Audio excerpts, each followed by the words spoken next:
নমস্কার বন্ধুরা, পুষ্প কিচেনে আপনাদের সবাইকে স্বাগত। আশা করি আপনারা সবাই ভালো আছেন, আমরাও ভালো আছি। আজকে আমার রেসিপি চিকেনের মেটে চচ্চড়ি।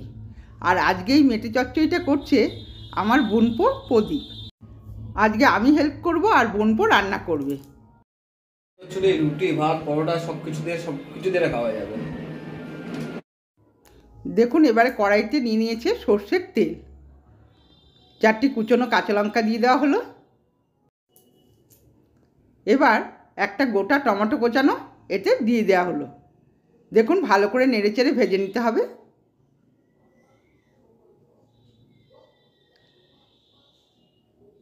মন দিয়ে রান্নাটা করছে দেখুন আমার বোনপো। এবারে ওই তেলেতেই দিয়ে দেওয়া হলো কোচানো পেঁয়াজ। বড় সাইজের 4টে পেঁয়াজকে কোচানো হয়েছে। কোচানো পেঁয়াজ দিয়ে ভালো করে নেড়েচেড়ে ভেজে নিতে হবে।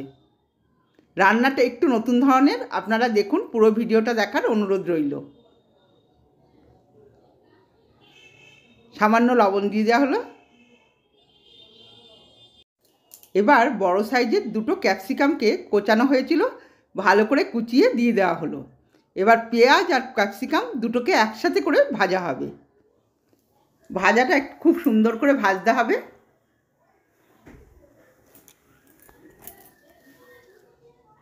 বেশি লাল করে না ভাজলেও হবে, হালকা করে একটু ভেজে নেব।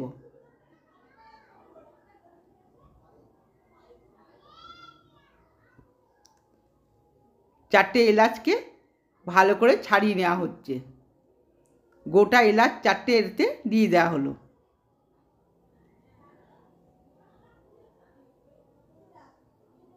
সামান্য হলুদের গুঁড়ো দেওয়া হলো। এবার হলুদটা দিয়ে ভালো করে নেড়েচেড়ে দিতে হবে। সামান্য চিনি দিয়ে দিলাম। এবার পেঁয়াজ আর ক্যাপসিকামটা যতক্ষণ না ভাজা হয় সুন্দর করে দেখুন ভেজে নেওয়া হচ্ছে। এদিকে মেটেগুলোকে ভালো করে ধুয়ে রাখা হয়েছে। দিয়ে দেওয়া হচ্ছে 1 চামচ দই। দইটা দিয়ে নেড়েচেড়ে মিশিয়ে দেব।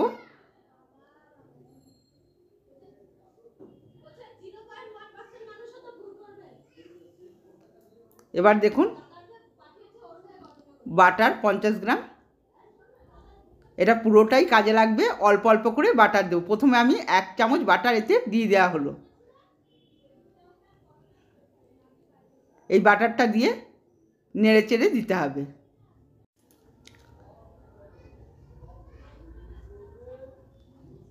এবার ধুয়ে রাখা মেটেগুলোকে দিয়ে দিতে হবে। পেঁয়াজ আর ক্যাপসিকামটা দেখুন পুরো লাল করে ভাজা হয়নি, হালকা ভাজা করে মেটেগুলোকে দিতে হবে।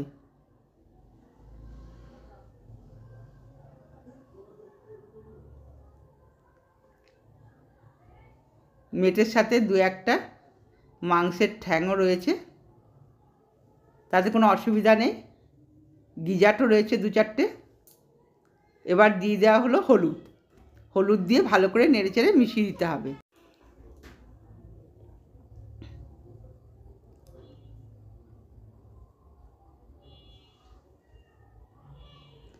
এবার দিয়ে দেওয়া হচ্ছে আদা, রসুন আর কাঁচা লঙ্কার পেস্ট।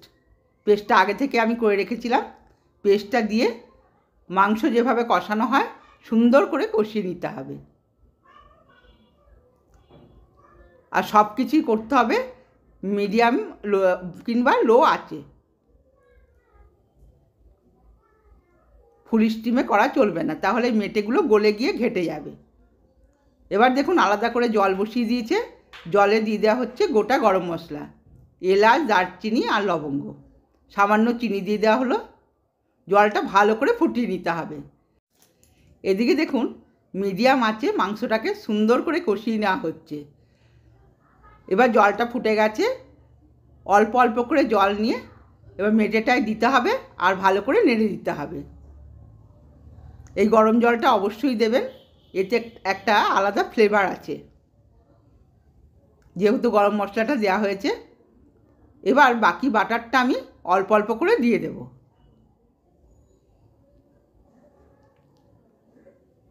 বাটারটা দিয়ে ভালো করে নেড়ে চেড়ে দিতে হবে। সম্পূর্ণ নতুন ধরনের, আপনারা বাড়িতে ট্রাই করবেন, দেখবেন খুব সুন্দর লাগে। আর আমার ভিডিওগুলো যদি ভালো লেগে থাকে বন্ধুরা, আমার বোনপোর রান্না আপনাদের ভালো লাগলে অবশ্যই সাবস্ক্রাইব করবেন, লাইক করবেন আর কমেন্টসে জানাবেন আপনাদের কেমন লাগছে। দেখুন জলটা অল্প অল্প করে দিয়ে ভালো করে নেড়ে দেওয়া হচ্ছে। আর এদিকে মেটেটাও ভালো করে সেদ্ধ হয়ে যাবে। লক্ষ্য রাখতে হবে মেটেটা যেন গলে না যায়। বাকি জলটুকু পুরোটা এবার দিয়ে দেওয়া হলো। 2 থেকে 3 মিনিট এবার আমি ফুটিয়ে নেব। দইও খানিকটা বেঁচে ছিল, দইটা 100 গ্রাম আমি এতে ব্যবহার করলাম। দইও কিছুটা দিয়ে দেওয়া হলো লাস্টে। দইটা দিয়ে ভালো করে নেড়ে চেড়ে দিতে হবে। এবার দেখুন একটা পাত্রে জল বসিয়েছি, জলে দিয়ে দিলাম 1 চামচ পরিমাণ চা। চাটা দিয়ে ভালো করে ফুটিয়ে নিলাম। ফুটিয়ে ছেঁকে নেব, ছাঁকনি দিয়ে ভালো করে ছেঁকে নিতে হবে লিকারটা।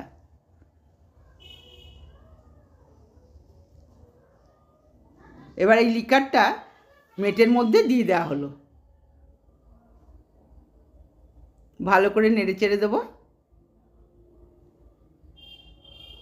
এইভাবে পাটে পাটে যদি আপনারা করেন দেখবেন এটা খেতে দারুণ হয়। কাসুরি মেথি হাতে করে ভালো করে রগড়ে নেওয়া হলো, দিয়ে মেটেটার মধ্যে ছড়িয়ে দিতে হবে। রান্না প্রায় আমাদের কমপ্লিট হয়ে এসছে। মেটেগুলো সুন্দর গলে গেছে। বাটার যেটুকু ছিল সেটুকু আবার দিয়ে দেওয়া হলো। একটু টাইম নিয়ে রান্নাটা করতে হবে। রান্না কমপ্লিট। এবার একটা পাত্রে ঢেলে নিচ্ছি। দেখুন হয়ে গেল মেটে চচ্চড়ি। নতুন ধরনের মেটে চচ্চড়ি আপনারাও বাড়িতে ট্রাই করবেন। আজকের মতো ভিডিওটা এখানেই শেষ করলাম। সকলে ভালো থাকবেন। ধন্যবাদ।